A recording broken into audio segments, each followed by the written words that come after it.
하나님 말씀 증거하겠습니다. 하나님의 말씀 야고보서 1장 22절로 27절 말씀을 같이 찾아서 읽겠습니다.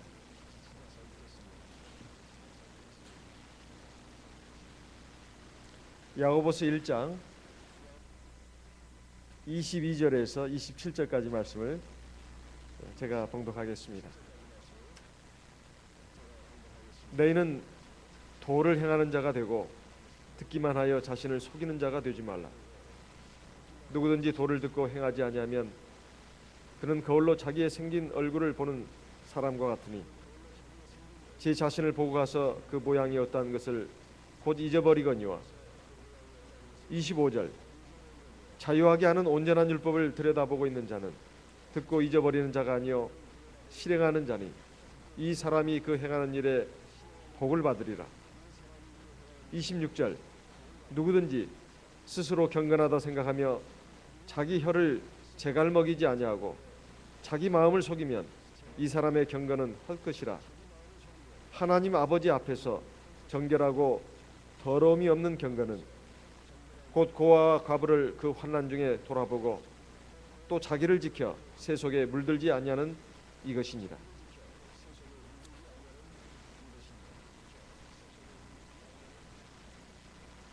하나님은 야고보 사도를 통해서 이 세상을 살면서 여러 가지 많은 고통과 시험을 당하고 있는 성도들을 향해서 위로와 격려의 말씀을 주시고 있습니다. 그리고 하나님 앞에서 사는 우리들이 여러 가지 시험과 환난을 만날 때 우리는 마음속으로 고통이 오고 여러 가지 힘듦이 있습니다만 이런 것들을 믿음의 눈으로 보고 믿음으로 이해해야 된다. 그리고 그것을 통해서 우리가 하나님 앞에서도 온전한 사람이 될 수 있다고 하는 것을 깨달아야 된다는 것을 우리에게 가르쳐주고 있습니다. 그리고 우리가 시험을 당할 때 절대 분노하거나 불평하거나 원망하지 말고 이것이 하나님이 나를 시험하는 것이고 나에게 고통을 주는 것이다 이렇게 판단하지 말고 하나님께서 나를 바로 세우시고 온전케 하는 대로 이끌기 위해서 나에게 이런 시험과 환난을 주셨다. 이것을 생각하라는 것입니다. 그리고 하나님이 모든 은사와 선물을 가지고 계시고 그것을 주시는 분이시니까 하나님의 자비하심, 은혜로우심에 대해서 절대로 의심하지 말라는 겁니다.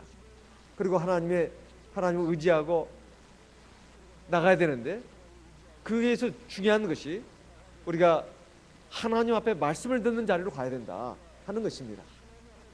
보통 우리는 어떤 어려운 문제, 고통스러운 시험의 문제에 대해서만 집착을 하고 거기에 빠져가지고 헤어날 줄을 모릅니다. 그리고 그것 때문에 우리는 하나님에 대한 신앙도 약해지고 또 인생을 사는 그런 힘도 약해지고 그리고 하나님 앞에서 자기 자신을 제대로 가누지를 못합니다. 이러한 것들을 우리가 어떻게 해결해야 할 것인가? 바로 하나님 앞에 잠잠하고 하나님 말씀을 듣고 그리고 내 안에 있는 여러 가지 잘못된 것을 내놓고 하나님의 말씀으로 그 안을 채우라 이렇게 말씀하고 있습니다. 그래서 오늘 이어지는 말씀은 바로 너희는 도를 행하는 자가 되고 듣기만 하여 자신을 속이는 자가 되지 마라. 우리가 지금 고통을 당하고 있는데 어려움을 당하고 있는데 웬 뜬금없는 이런 소리냐 이렇게 생각할 수가 있습니다. 우리가 지금 어려움 때문에 고통 때문에 늘 괴로워하고 힘들어하는데 왜 하나님은 너희는 도를 듣지 말고 말씀만 듣지 말고 행하는 자가 되라 자신을 속이는 자가 되지 마라 이렇게 말씀하고 있을까요? 우리는 사실 하나님을 믿는다고 하면서 하나님 백성이 되어서 신앙생활을 한다고 하면서도 사실 우리가 하나님의 말씀을 잘 지키질 않습니다. 잘 지키지 않는다. 여기에 보게 되면 너희는 도를 행하는 자가 되고 듣기만 하여 자신을 속이는 자가 되지 마라. 누가 자기를 속인단 말입니까? 보통 속인다고 하는 것은 남을 속이는 것이지 자기를 속이는 사람이 누가 있을까요? 여기서 자기를 속인다는 것은 다른 말이 아닙니다. 자기 자신에 대해서 잘못된 평가를 가지고 있는 사람이 의외로 많습니다. 실제로는 신앙이 거의 없는데 엄청나게 자기 자신이 믿음이 좋은 사람으로 생각한단 말이죠. 자기는 지금 하나님의 말씀이 바로 서 있지도 않는데 하나님 말씀이 바로 서 있는 사람으로 착각하면서 사는 사람들이 있다는 겁니다. 이것이 바로 자기 자신을 속이는 그런 것이다, 이런 것입니다. 하나님은 우리가 겪는 그 어려움을 모르시는 것이 아닙니다. 고통을 모르는 게 아닙니다. 그리고 내가 왜 뭐 때문에 슬퍼하고 괴로워하는지 힘들어하는지 모르시는 것이 아닙니다. 하나님은 사실은 그 고통과 어려움 그 안에 내 속사람을 보시는 겁니다. 내 속사람. 원래 인생이라고 하는 것은 나면서부터 죽는 날까지 고통의 문제는 끊이지 않습니다. 우리 인류의 시조 아담과 하와가 하나님 앞에 불신앙과 불순종으로 범죄하면서부터 고통은 시작됐습니다. 여자에게는 아이를 낳고 잉태하고 낳아서 기르는 고통을 더했을 뿐만 아니라 남편으로부터 지배를 받는 고통을 받았습니다. 그렇다고 해서 이 여자에게 고통이 그것으로 끝난 게 아닙니다. 이마에 땀이 흘러야 먹고 살 수 있게 하는 것은 꼭 남자에게만 주신 것이 아닙니다. 남자는 인류의 대표자입니다. 여자에게는 그 고통이 더해진 것입니다. 그래서 낳으면서 죽는 날까지 고통의 문제는 끊이지 않습니다. 하지만 이것이 하나님께서 인생에게 징벌을 내리신 것인가? 절대 그러지 않습니다. 우리가 창세기 공부하면서 들은 말씀입니다마는 사실 하나님은 인생을 사랑하시기 때문에 죽음이 임하게 했고 그리고 고통이 임하게 했습니다. 수고와 슬픔이 임하게 했습니다. 그걸 통해서 우리가 하나님을 찾습니다. 하나님 앞에서 내가 얼마나 죄인이고 얼마나 부족하고 하나님이 정말 나를 도와주지 않으면, 나를 붙들어 주지 않으면 나는 살 수가 없고, 그리고 이 인생 가운데서 내가 구원받을 수가 없다. 그래서 우리에게 고통을 허락하신 것입니다. 주님께서도 말씀하셨습니다. 너희가 세상에서 환난을 당하나 볼지어다 내가 세상을 이겼노라. 세상에서 환난을 당하는 것은, 고통과 시험을 당하는 것은 우리가 피할 수 없는 일입니다. 그런데 주님은 이것을 이기셨습니다. 요단강에서 세례를 받으시고 그리고 성령으로 인증을 받으신 후에 바로 성령에 이끌려가지고 광야로 가셔서 마귀로부터 3가지 시험을 받았는데, 우리가 이 세상을 살면서 당하는 그 고통스러운 그 시험들이 그 3가지에 응축되어 있습니다. 그것이 어떤 형태의 시험이든 간에, 고통이든 간에 주님은 자기의 권위로 이길 수 있었지만 그렇게 하지 않았습니다. 오직 하나님의 말씀으로 물리쳤습니다. 기록되었을 때 다 성경에 기록된 말씀을 가지고 마귀의 시험을 물리쳤습니다. 오늘 우리도 마찬가지입니다. 우리가 세상에 여러 가지 어려움이 있고 고통이 온다 하더라도 사실은 이것은 너무나 당연한 겁니다. 세상을 사는 동안에 우리가 하나님 안에서 어떤 고통도 시험도 없을 것이다. 그것은 정말 사실이 아닙니다. 고통은 오더라도 우리가 평안을 누려야 합니다. 하나님이 나와 함께 하시고 나를 지켜주시고 이 고통과 시련은 하나님의 온전한 섭리 가운데서 나에게 주어진 것이다. 나의 유익을 위해서, 나의 온전함을 위해서, 나의 영원한 생명과 영원한 복락을 위해서 주신 것이다. 이와 같은 하나님의 섭리에 대한 깨달음이 없다면, 믿음이 없다면 우리는 이길 수가 없습니다. 그리고 하나님이 성령으로 나와 함께 하시고 나를 붙들어 주시고 나를 인도해 주신다는 이런 믿음이 없다면, 이런 알미 없다면 우리는 시험을 이길 수가 없습니다. 그래서 주님은 오늘 또 우리에게 말씀하십니다. 너희는 도를 행하는 자가 되고 듣기만 하여 자신을 속이는 자가 되지 마라. 지금까지 우리는 믿음을 갖고 살고 있다고 생각합니다. 하지만 우리가 순간순간 문제를 만날 때, 어려움을 만날 때 거기에 대한 우리의 자세를 보게 되면 우리가 정말 믿음이 있는가, 내가 정말 믿음이 있는가, 여기에 대한 그 회의가 될 때가 많이 있는데 사실은 거기에 대해서 별로 생각을 하지 않는다는 겁니다. 그저 고통스러운 문제, 어려운 문제만 생각을 하고, 그리고 거기에 대해서 괴로워할 줄만 알고 힘들어할 줄만 알지, 사실 정말 내가 믿음이 있는가, 여기에 대해서 나를 점검해보는 이것이 사실 너무 없다는 것입니다. 주님은 말씀하십니다. 야고보서를 통해서 너희는 도를 행하는 자가 되고 듣기만 하여 자신을 속이는 자가 되지 마라. 사실 우리 하나님의 말씀은 우리 속모습을 다 드러내줍니다. 내 속에 있는 부끄러운 것, 또 잘못된 것, 어리석은 것, 더러운 것, 비뚤어진 것, 병든 것, 이걸 다 드러내줍니다. 히브리서 4장 12절로 13절 말씀을 보겠습니다. 히브리서 4장 12절로 13절 같이 읽어보겠습니다. 히브리서 4장 12절 13절 같이 읽겠습니다. 하나님의 말씀은 살았고 운동력이 있어 좌우의 날선 어떤 검보다도 예리하여 혼과 영과 및 관줄과 골수를 찔러 쪼개기까지 하며 또 마음의 생각과 뜻을 감찰하느니 지으신 것이 하나라도 그 앞에 나타나지 않음이 없고 오직 만물이 우리를 상관하시는 자의 눈앞에 벌거벗은 것 같이 드러나느니라. 하나님의 말씀은 우리의 속사람이 어떤 모습인지 이것을 보여줍니다. 이걸 보여준다 이거. 그리고 보여줄 뿐만 아니라 우리를 치료하는 그런 양약도 됩니다. 먼저 보여줘야 합니다. 내 모습이 어떤 것인지. 우리가 하나님의 말씀을 보고 들을 때 항상 내 자신을 그 하나님의 말씀 앞에 비춰봐야 합니다. 내 속사람의 마음과 생각이 어떤지, 그리고 내 지금 상태가 어떤지, 정말로 내가 하나님을 정말 경외하고 의지하고 있는지, 하나님 말씀으로 나를 지배하고 나를 다스리고 나를 이끌어가고 있는지, 이걸 한번 생각해 봐야 합니다. 그리고 하나님의 말씀에 의해서 내가 얼마나 양육이 됐고 내가 얼마나 변화가 됐고 하나님 보시기에 내가 정말 아름다운 사람이 됐는가. 우리는 보통 사람의 외모를 많이 봅니다. 저 사람 키가 크다, 작다, 저 사람 뚱뚱하다, 홀쭉하다. 우리 보통 이런 모습을 봅니다. 그리고 사람의 얼굴이 잘생겼나 못생겼나. 하지만 그것은 금방입니다.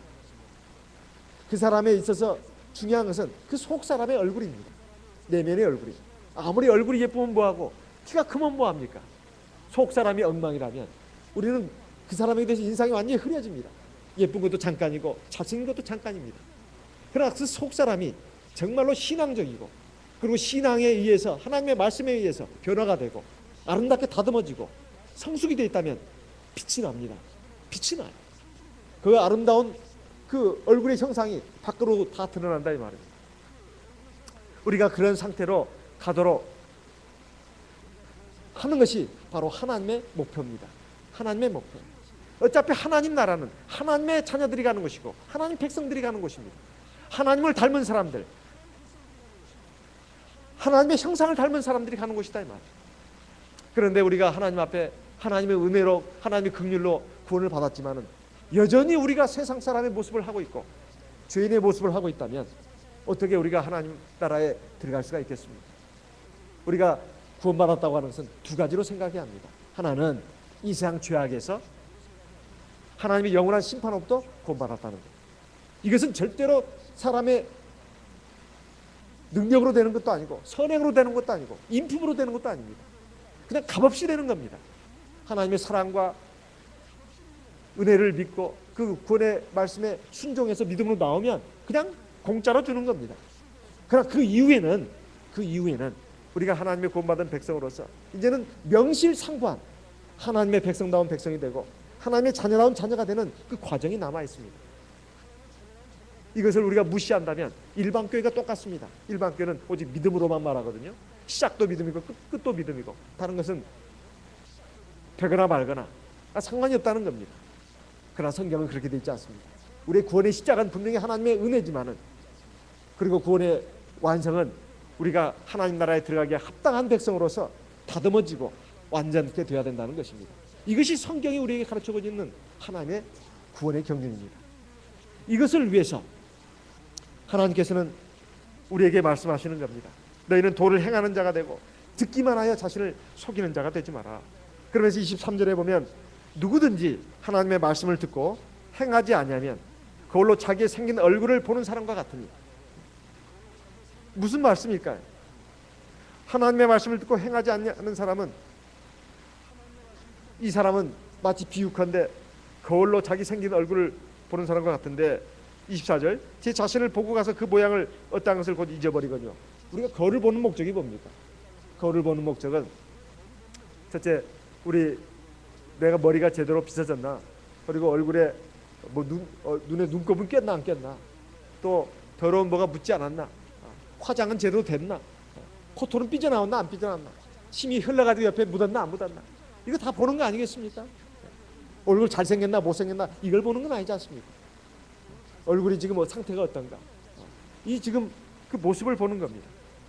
그런데 그걸 봤는데 그냥 가버린다면 이것은 어리석은 사람과 같다는 것입니다. 하지만 하나님 앞에서 25절, 자유하게 하는 온전한 율법을 들여다보고 있는 자는 듣고 잊어버리는 자가 아니요 실행하는 자니 이 사람이 그 행하는 일에 복을 받으리라, 이렇게 말씀했습니다. 자유하게 하는 온전한 율법이라는 게 뭘까요? 원래 율법이라고 하는 것은 하나님이 구약시대에 모세를 통해서 주신 십계명과 그리고 율법을 말합니다. 주로 구약시대의 율법을 보게 되면 주로 외부적인 것이고 의식적인 것입니다. 사람의 외부적인 생활과 상태를 지도하고 규율합니다. 그리고 주로 의식에 많이 치우쳐 있는 부분도 많습니다. 하지만 그걸 통해서 하나님은 참된 믿음과 온전한 그러한 하나님의 백성으로 나가도록 이끌어 갔습니다. 그런데 이것이 이제 신약시대에 와서는 자유하게 하는 온전한 율법이라고 말씀하고 있습니다. 이게 무슨 말씀일까요? 이제는 구약시대에 주신 하나님의 계명과 율법도 사실은 사람이 믿음으로 그것을 받아들이고 마음속으로 지켜가지고 그것을 이루고자 하는데 하나님의 뜻이 있는 것인데, 유대인들은 그것을 잘 이해를 못하고 교만함과 어리석음으로 그 말씀을 형식적으로만 의식적으로만 지키는데 끝났습니다. 그런데 주님은 거기에 대해서 분명히 말씀했습니다. 천지가 없어지기 전에는 율법의 1.1핵이라도 절대 없어지지 않고 다 이루리라, 이렇게 말씀했습니다.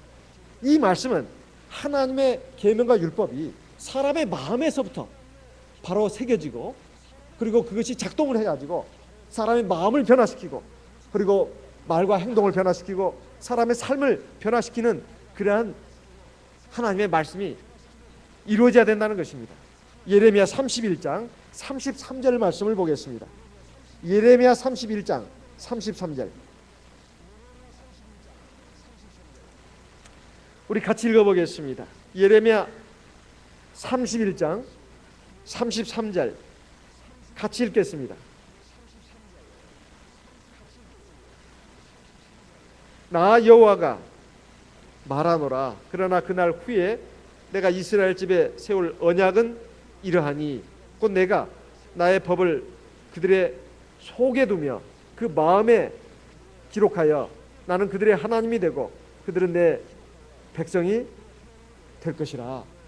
여기에 보게 되면 하나님의 말씀을 이제는 성도들의 그 마음 안에 둔다고 했습니다. 둔다고 했어요. 그리고 그 마음에 기록한다고 했습니다. 그래서 나는 그들의 하나님이 되고 그들은 내 백성이 될 것이다. 무슨 말씀입니까? 언제는 하나님이 아니었습니까? 하나님이 택한 백성들의 하나님이 아니었냐 이 말입니다.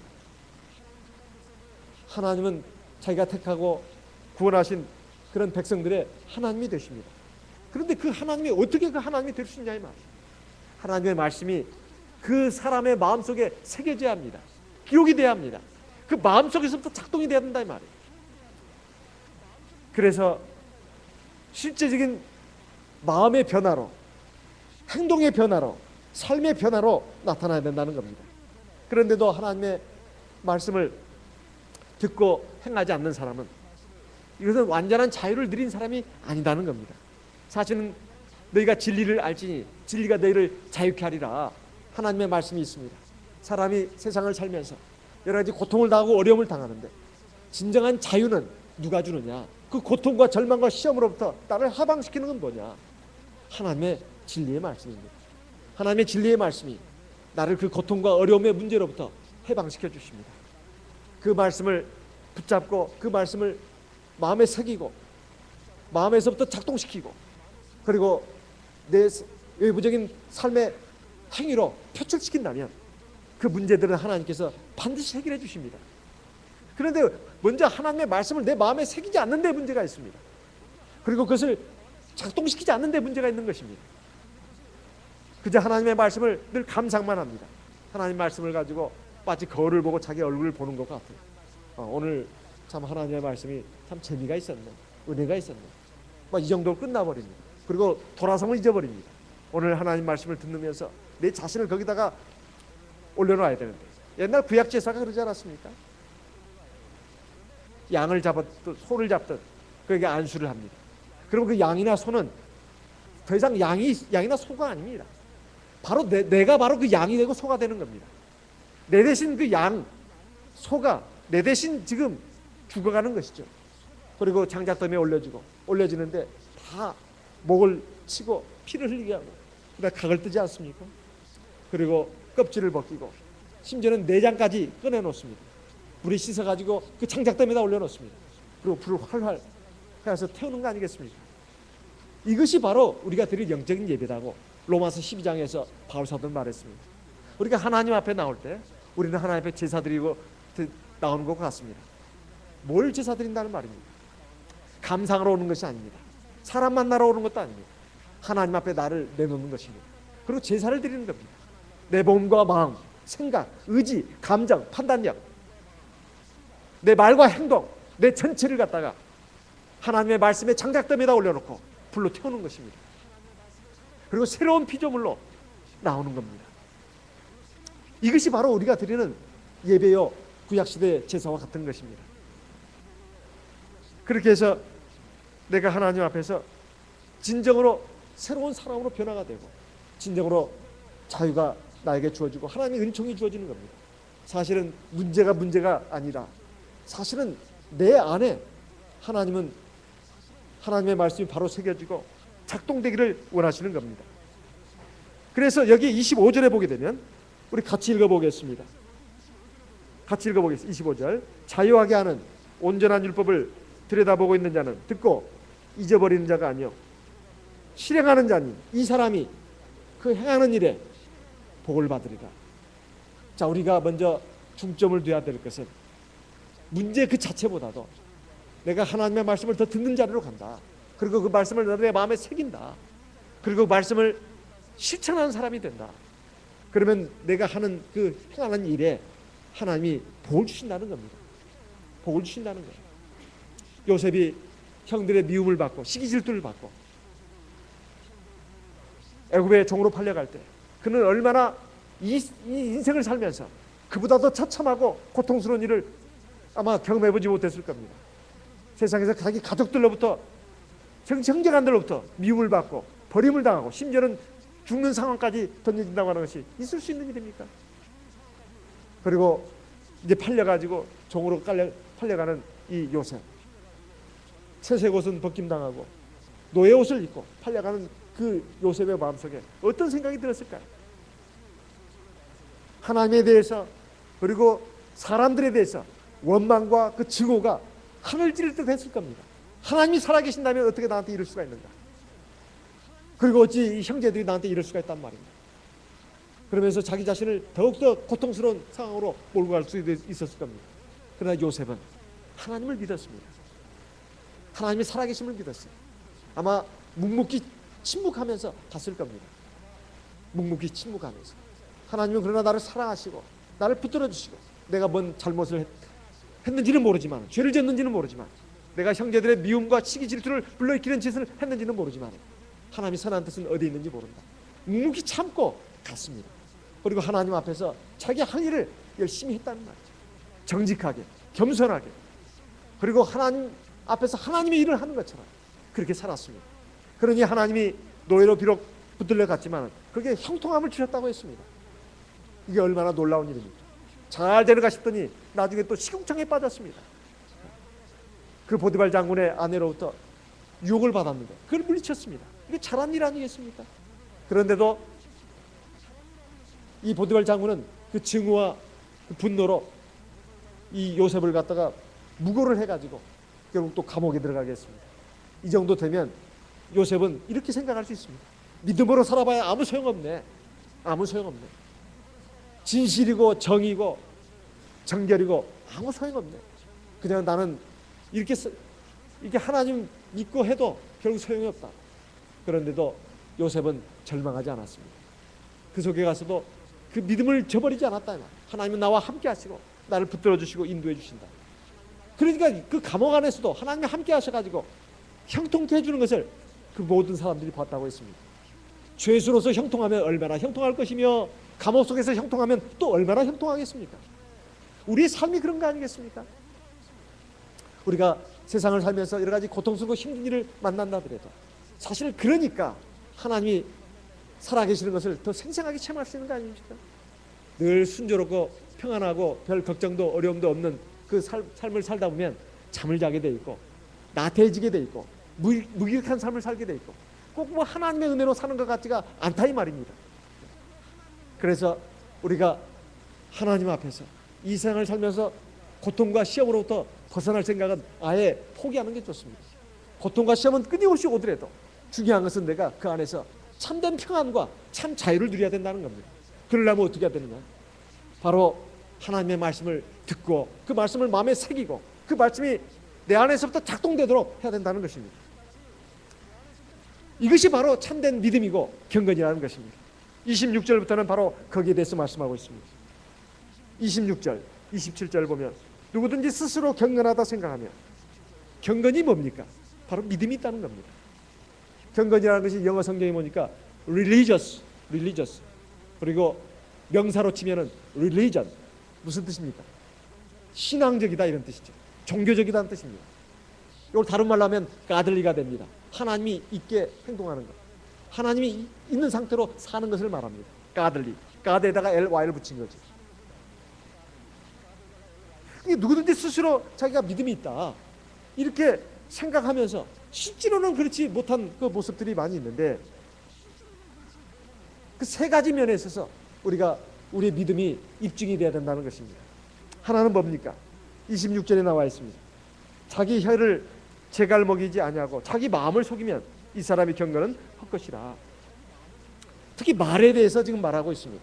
말에 대해서 우리가 세상을 살면서 고통을 당하는 그 많은 문제들의 그 이면에는 사실은 말의 문제가 있습니다.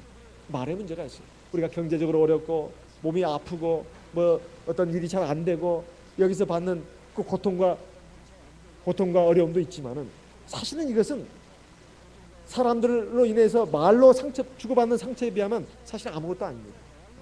우리는 말에 의해서 위로도 받고 격려도 받고 또 힘도 얻습니다. 그러나 말에 의해서 상처도 받습니다. 근데 참 이상한 것은 사람들이 다 자기중심적이어가지고 남이 나에게 상처 준 것은 잘 기억을 하는데 내가 남에게 상처 준 것은 전혀 기억을 안 한다는 겁니다. 다 자기중심적이에요. 그러지 않습니까? 우리 다 100이면 100사람 한번 다 물어보세요.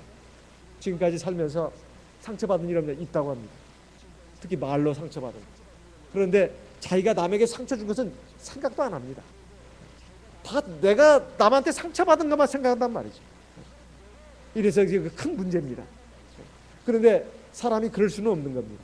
사람이 완벽하지 않기 때문에 나도 알지 못하는 사이에 남에게 상처를 줬습니다.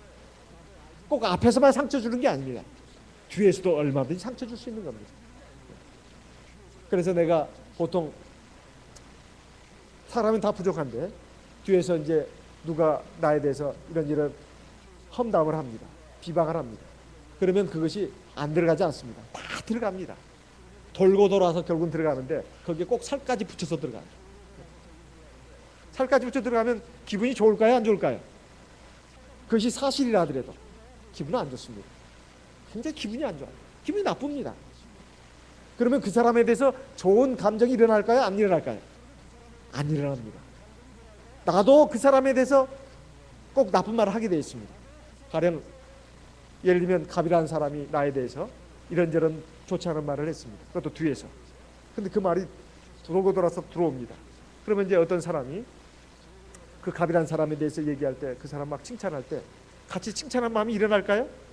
아닙니다. 그 사람은 치는 말이 나갑니다. 그렇게 그 사람 좋게 보지 마라. 그 사람은 이러이러한 점에서 문제가 있는 사람이다. 꼭 나쁜 말이 나갑니다. 그리고 이제 직장에서도 마찬가지죠. 직장에서도 나에 대해서 이런저런 말을 하는 사람이 있을 때, 이런저런 말을 하는 사람이 있을 때, 이제 내가 어떻게 해서 이제 승진이 됐습니다. 그런데 그 어떤 사람이 나에 대해서 안 좋은 말을 했어요. 내가 이제 승진이 됐습니다. 근데 이제 나중에 또 그 직장에서 승진의 기회가 있을 때 이제 누군가 그 사람을 추천하려고 하고 내가 또 그 사람을 또 올려줄 수 있는 위치에 있습니다. 그러면 내가 그 사람을 승진할 수 있도록 도와줄 수 있을까요? 절대로 그러지 않습니다. 반드시 그 사람을 더 밑으로 내려버린다거나 이렇게 합니다. 사람이 다 똑같습니다. 다 똑같다 이 말. 그래서 우리가 하나님의 백성으로서 조심해야 할 것이 뭐냐? 바로 이런 점입니다. 내가 어떤 사람에 대해서 격려하는 말 외에는 안 하는 게 좋습니다. 그리고 또 하나, 그 사람을 내가 뭔가 바로 세워줘야 되겠다. 그러면 직접 가서 얘기하는 게 좋습니다. 직접 가서 얘기해가지고 그 사람이 받아들일만 하면 이것은 좋은 겁니다. 그런데 아무리 봐도 저 사람이 내 말을 받아들일 사람 같지가 않다. 그럼 포기하는 게 좋습니다. 포기한다는 것은 그냥 포기하라는 말이 아니라 하나님께 맡기라는 뜻입니다. 하나님께 맡기라는 뜻입니다. 괜히 관계만 나빠집니다. 괜히 관계만 나빠집니다. 그러니까 어리석은 사람, 교만한 사람에게는 충고가 필요 없습니다. 오히려 그 사람은 나를 해치는 사람이 되고 나를 무는 사람이 됩니다. 그러니까 한두 번 얘기해서 안 통하면 이제는 그냥 맡겨야 됩니다. 어차피 사람이 사람을 고칠 수가 없습니다. 하나님이 고치는 것이죠. 내가 고치는 것이 아니다. 그래서 뒤에서 그런데 이제 그 사람에 대해서 비판하고 비방하면 이것은 오히려 자기한테 해가 돼서 돌아옵니다. 더 큰 해가 돌아올 수가 있어요. 또 하나님도 기뻐하지 않습니다. 하나님도 기뻐하지 않을 뿐만 아니라 실질적으로도 현실적으로도 자기한테 해가 돌아온다 이 말이에요.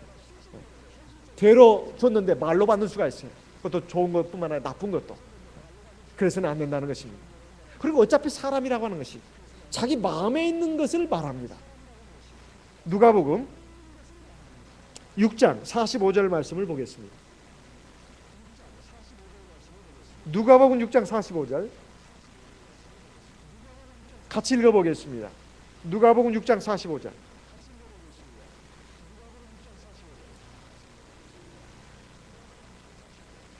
선한 사람은, 같이 읽겠습니다. 선한 사람은 마음에 쌓은 선에서 선을 내고 악한 자는 그 쌓은 악에서 악을 내나니 이는 마음에 가득한 것을 입으로 말함입니다. 여기 주님의 말씀이 있습니다. 선한 사람은 마음에 쌓은 선에서 선을 내고 악한 자는 그 쌓은 악에서 악을 내나니 이는 마음에 가득한 것을 입으로 말함입니다. 우리가 보통 사람들과 살면서 말을 하면서 삽니다. 그럼 말을 들어보면 그 사람의 수준을 알 수가 있습니다. 첫째, 이 사람이 좋은 사람인가 나쁜 사람인가 이걸 알 수가 있습니다. 그리고 그 사람의 지혜 수준도 알 수가 있고 지식 수준도 알 수가 있습니다. 이 사람이 지혜가 어느 정도인가 지식도 어느 정도인가 알 수가 있습니다. 판단력도 알 수가 있다 이 말. 그러니까 그 마음에 쌓인 것을 말하는 겁니다. 그 마음을 사람이 어떻게 할 수 있겠냐 이 말. 그래서 우리가 지혜를 가져야 될 것은 어쨌든 입술을 자기 혀를 제갈 먹이지 아니하는 자는 자기 마음을 속인다 이렇게 되어 있습니다. 야고보서 1장 26절에 누구든지 스스로 경건하다 생각하며 자기 혀를 제갈 먹이지 아니하고 자기 마음을 속이면 이 사람의 경건은 헛것이라. 첫째, 혀를 제갈 먹인다고 하는 것은 이건 말이나 소를 사람이 부리는 가축들을 지금 생각해 가지고 말하는 겁니다. 사람이 부리는 그 말이나 소 이런 가축들은 입에 재갈을 물리죠. 그래서 통제를 하는 겁니다. 근데 자기 혀에다가 재갈을 물리라고 하는 것은 이게 무슨 말일까요? 말을 하는 데 있어서 그 말을 더 자유롭게 하라는 말일까요? 하지 말라는 말일까요? 하지 말라는 뜻입니다. 하지 말라는 뜻이에요. 재갈을 먹인다는 것은 말을 하지 말라는 뜻입니다. 그러니까 우리가 보통 그 언어 생활에 있어서 꼭 유익한 말이 아니면 하지 않는 게 좋습니다. 그러니까 인간관계도 마찬가지입니다. 내가 이거 말을 해가지고 아무리 좋은 말이라도 사실 덕이 안 될 것 같으면 안 하는 게 좋습니다. 이 사람에게 통하지 않으면 안 하는 게 좋습니다. 그냥 침묵하는 게 좋다 이 말이에요. 그리고 아주 기본적인 말만 하는 게 좋습니다. 정말로 내 마음속에 있는 모든 말들은 사실 하나님과만 통할 수 있는 것이죠. 우리 가족끼리는 물론 서로 믿음과 사랑의 교제가 있어야 합니다. 하지만 우리가 이제 사람 간에 있어서 말을 하는 데 있어서도 자기 입에 재갈을 먹이는 것이 참 중요합니다. 왜냐하면 그 사람의 마음에 있는 것이 나오는 것입니다. 그 사람이 믿음의 수준, 교양 수준 이것에 의해서 말이 나오는 것이기 때문에 우리가 스스로 남에 대해서 이러쿵저러쿵 하는 것보다는 내 자신을 먼저 통제를 해야 된다 하는 것입니다. 지금 남에 대해서 얘기하고 있는 것이 아니라 지금 너 자신에 대해서 지금 말하고 있는 겁니다. 우리는 보통 보면은 이 말씀을 항상 다른 사람에게만 적용시킵니다. 다른 사람이 말을 잘하냐 못하냐, 자기가 지금 말 잘하고 못하는 것은 생각을 안 한다 이 말이에요. 그래서 내 입술과 혀를 내가 통제하는 것, 여기에다 신경을 써야 된다 하는 것입니다. 그리고 상대방은 하나님께 맡겨야 된다. 내가 할 수 있는 것이 한계가 있는 겁니다. 우리가 이런 것을 우리가 생각을 해야 되겠습니다. 그렇지 않으면 우리가 하나님 앞에서 죄를 짓는 경우가 있습니다. 특별히 우리가 하나님 앞에서 너무나 좋은 일이 있을 때 막 그냥 자기 자랑을 하는 경우가 있습니다. 내가 이것 잘해서 이것 잘해가지고 이렇게 됐다. 막 그래가지고 자기 자랑을 막 늘어놓는 사람이 있어요. 이것은 정말 하나님 앞에서 하나님의 영광을 빼앗는 것이 될 수가 있지 않겠습니까? 또 다른 사람이 나를 인정해주고 축켜 세워줄 때 우리가 마음의 빗장을 걸지 않으면 무익한 온갖 말들을 쏟아놓습니다. 그러면 하나님 앞에서 또 이것이 바르지 못한 경우가 있습니다. 또 내가 화가 났을 때 일단 화가 나면은 입에서 온갖 말들이 다 나옵니다. 특히 화가 났을 때, 분노했을 때 입에 재갈을 먹일 수 있는 것이 굉장히 중요합니다. 굉장히 중요합니다. 입에서 온갖 저주의 말이 나오고 나쁜 말이 나옵니다. 또 과도한 말이 나올 수가 있습니다. 이렇게 되면 하나님 앞에서 우리의 믿음을 가진 것이 이게 헛것이 되는 수가 있습니다. 그러면 내 입술과 혀를 어떻게 제어할 수가 있을까요? 사람이 자기 마음대로 할 수가 있을까요? 이건 참 어려운 일입니다. 내가 아무리 믿음 생활하고 또 기도를 한다 하더라도 사실 이게 쉽지 않은 문제입니다. 그렇지만은 방법이 없는 건 아닙니다. 내가 내 스스로 내 자신을 통제할 수 없고 관리할 수 없는데 누가 할 수 있단 말입니까? 하나님만이 할 수 있습니다. 하나님이 어떻게 나를 통제하고 나를 내 마음과 생각을 다스려주고 추스려주고 그리고 그 마음과 생각을 추스려가지고 말도 제대로 나오게 할 수 있을까요? 그것은 바로 하나님만이 할 수 있습니다. 성령이 충만해야만 할 수 있는 일입니다. 에스겔 47장은 그냥 주신 말씀이 아닙니다. 성령이 발목에 그 물이 발목에 올랐을 때는 내 마음대로 합니다. 무릎에 올랐을 때도 내 의지대로 합니다. 허리에 올랐을 때도 또 내 의지대로 합니다. 근데 넘치는 강물이 됐을 때는 꼼짝도 못하고 그 강물에 휩쓸려 가야 합니다. 성령이 충만해야만 내 마음과 생각도 다스릴 수가 있고 내 입술과 혀도 다스릴 수가 있습니다. 오직 하나님의 신으로만 가능한 일입니다. 스가랴 4장 6절로 7절에 보게 되면 저 높은 산 어떻게 할 것인가? 그것은 하나님의 신만이 그 산을 밀어가지고 평지가 되게 할 수 있다고 했습니다. 하나님의 신만이 가능합니다. 그래서 우리가 하나님의 성령이 나를 주관하시도록 해야 합니다. 그럼 어떻게 해야 하나님의 성령이 나를 주관하게 할 수 있을까요? 갈라디아서 5장을 보겠습니다. 갈라디아서 5장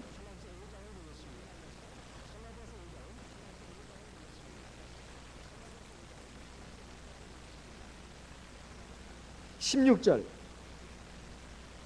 같이 읽겠습니다. 갈라디아서 5장 16절 같이 읽겠습니다. 내가 이르노니 너희는 성령을 쫓아 행하라. 그리하면 육체의 욕심을 이루지 아니하리라. 여기에 보시게 되면 우리가 늘 읽어가지고 너무 익숙하다는 나머지 그 뜻도 잘 새기지도 않고 막 건너가는 경우가 너무 많는데 이 말씀도 그 말씀 가운데 하나라고 생각합니다. 너희는 성령을 쫓아 행하라. 그리하면 육체의 욕심을 이루지 않냐라. 성령을 쫓아 행한다는 게 뭡니까? 성령을 따라서 행한다는 뜻입니다. 하나님의 영은 우리 눈에 보이지 않습니다. 근데 어떻게 우리가 성령을 쫓아서 성령을 뒤따라 가지고 갈 수가 있을까요? 하나님의 영을 늘 생각만 하면 된다는 뜻일까요? 하나님의 성령을 우리가 늘 의식하는 때가 언제입니까? 정말 실감나게 의식하는 때가 언제냐 이 말이에요. 성령으로 기도할 때입니다. 물론 하나님의 말씀을 들으는데도 우리가 하나님의 말씀을 들으면서 하나님을 생각합니다. 그리고 생생하게 음성으로 들으니까 우리 마음에 울림이 있습니다. 하지만 이보다도 더 적극적인 것, 하나님의 말씀을 듣는 것은 수동적입니다. 그러나 기도하는 것은 능동적입니다. 능동적이에요. 그래 기도를 하면서 성령을 이제 기도하면서 우리는 성령 알아낼 수 없는 방안으로 기도하는데 사실 하나님과의 대화입니다. 성령으로 쭉 기도하다 보면 내 안에 있는 성령이 나를 위해서 기도해 주십니다. 그리고 성령이 내 마음을 붙잡아 주십니다. 위로해 주십니다. 약한 것은 강하게, 어리석은 것은 지혜롭게, 잘못된 것도 깨닫게 하십니다. 그리고 깨닫게만 하는 걸로 끝나지 않습니다. 하나님의 말씀을 떠오르게 합니다. 그리고 하나님의 말씀으로 나가도록 이끌어갑니다. 물론 내 마음과 의지와 감정은 여전히 약합니다. 내 마음과 의지와 감정은 따로입니다. 성령의 생각도 따로입니다. 하지만 그럼에도 불구하고 우리가 성령을 의지해서 기도하게 되면 신비한 역사가 일어납니다. 내 잘못된 마음과 생각, 감정, 의지가 성령이 붙들어줍니다. 그리고 나를 올바른 길로 이끌어갑니다. 이제 성령의 기도를 충분히 하고 그러면은 깨어나면은 이 현실 세계로 돌아오죠. 하지만 그 성령을 의지해서 기도했던 그 감흥이 여운이 남아 있습니다. 그래가지고 좀 전에 내가 화가 났던 것이 화가 누그러집니다. 그리고 막 나쁜 생각이 일어났던 것이 나쁜 생각도 약해집니다. 그리고 더럽고 추한 생각이 일어났던 것도 약해지고 사람을 미워하고 싫어했던 그 마음도 약해집니다. 이것이 성령의 역사입니다. 그래서 성령의 기도를 많이 해야 된다는 것이 바로 거기에 있습니다. 그래야 내 말도 좀 더 곱게 바른 말이 나갑니다. 부드러운 말이 나가고 하나님의 뜻에 맞는 말씀이 나갑니다. 그전에는 내 생각대로 말하는 겁니다. 내 마음에 쌓인 대로 말하는 거예요. 내 마음속에 있는 대로. 그동안 쌓인 것들이 나쁜 것들도 잡동사니도 많이 쌓였을 거 아니겠습니까? 그런 것들, 세상적인 가치관, 인간적인 생각, 인간적인 감정, 분노 이런 것들이 계속 나오는 거 아니겠습니까? 그렇지만 성령은 그런 것들을 가라앉히고 그걸 제거하십니다. 성령을 쫓아 행하면 우리 육체의 욕심을 이루지 않는다는 것은 이것은 많은 것을 함축하고 있습니다. 참으로 경건한 사람은 자신의 혀를 제갈 먹일 수 있는 그런 사람입니다. 그런데 이것은 절대로 사람의 힘으로 되는 게 아닙니다. 오직 성령의 능력으로 가능한 일입니다. 그렇게 해서 우리가 하나님 앞에서 이 말을 바르고 정직하고 은혜로운 말, 그리고 하나님의 영광을 드러내고 또 믿음의 말을 할 수가 있는 것입니다. 두 번째는 이제 고와 가부를 돌아보는 것이다. 27절에 나와 있습니다. 야고보서 1장 27절. 하나님 아버지 앞에서 정결하고 더러움이 없는 경건은 곧 고와 가부를 그 환난 중에 돌아보고, 이것은 우리가 내가 갚음을 받을 수 없는 사람에게 사랑을 베푸는 걸 말합니다. 고와 가부는 옛날이나 지금이나 내가 은혜를 베푸면, 사랑을 베풀면 갚아줄 수 없는 사람들입니다. 그런데 우리는 대부분 보면 자기만을 위해서 돈도 씁니다. 자기만을 위해서 먹고 삽니다. 이렇게 하는 것은 나 혼자 먹고 사는데도 급급한데 누가 어떻게 남을 돌아볼 수 있느냐, 이런 그 생각에 젖어 있기 때문에 그렇습니다. 하지만 생각해 보십시오. 꼭 큰 것이 문제가 아닙니다. 교회에 오면은 저는 종종 우리 성도님들이 커피를 서로 그 단돈 100원이지만 넣어가지고 뽑아가지고 이게 나눠주는 모습을 봅니다. 저도 한두 번 얻어먹은 적이 있습니다. 근데 참 희한해요. 그 커피 뽑아준 분을 제가 잊어버리지 못하겠습니다. 단돈 100원인데. 여러분 안 그렇습니까? 그리고 뽑아서 주면은 그 사람도 마음이 기쁘고 그 받는 사람도 기쁩니다. 그런데 받는 사람보다도 사실은 주는 사람이 더 행복한 거예요. 주는 사람이 더 행복한 겁니다. 예전에 제가 청년 시절에 동부교에서 신앙생활을 했습니다. 안식이 되면 모든 거 다 접어두고 교회 와서 아침부터 저녁까지 살았습니다. 저녁쯤 되면은 우리 청년들, 직장 다니는 청년들이 오늘은 내가 쏠게. 그때는 쏠게라는 말이 없었습니다. 내가 한턱 낼게. 그러면서 이제 데리고 가서 중국집에서 짜장면도 사주고 짬뽕도 삽니다. 그러면 대충 직장 다니는 선배들이 그걸 돈을 내죠. 그리고 같이 먹습니다. 그리고 또 다방으로 갑니다. 다방으로 가가지고 막 회포를 푸는 거죠. 그러면 참 마음에 즐겁습니다. 저는 그것을 보고 배웠습니다. 저도 이제 나중에 돈이 생기니까 저도 그렇게 하게 되더라고요. 행복해지더라고요. 참 행복했습니다. 교회 와서 꼭 하나님 말씀 듣고 예배 드리고 하는, 그래서 힘도 받고 은혜 받는 것도 있지만, 내가 우리 형제들을 만나가지고 작은 것이지만은 베풀고 나눠줌으로써 내가 행복해지더라 이 말이죠. 그래서 인색함에서 우리가 벗어나야 합니다. 돈은 꼭 움켜쥐고 있다고 해서 행복해지는 게 아닙니다. 쌓는다고 해서 행복해지는 게 아니에요. 내가 가진 그 위치에서 베푸는 것입니다. 우리가 안식일날 지금 점심을 먹고 있습니다. 자, 오늘은 내가 쏠게. 그래가지고 내가 오늘 내가 형제 내가 밥 사주겠다고. 뭐 저기 그 여성회관까지 갈 거 있어? 내가 이 교회에서 내가 밥 사주겠다. 얼마나 좋습니까? 참 기쁜 일입니다.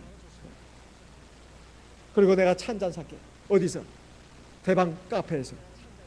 대방 커피를 내가 공급해 줄게. 저 여성 프라자의 4,000원 5,000원짜리 커피보다는 좀 못할지 모르지만 참 100원짜리 커피지만 참 맛있어 하면서 타준다. 얼마나 좋습니까? 아이스크림 하나라도 하나 주면은 참 받으면 참 기쁩니다. 그래서 우리가 하나님 앞에서 이런 사랑을 실천할 수 있어야 합니다. 그러나 이것은 말로만은 아니라 작은 것부터 우리가 행하는 사람이 되어야 되겠어요. 늘 사실 받는 것보다도 주는 사람이 행복합니다. 그리고 주는 사람에게 복이 있다고 했습니다. 이 경건을 지금 이것으로 표현하고 있습니다.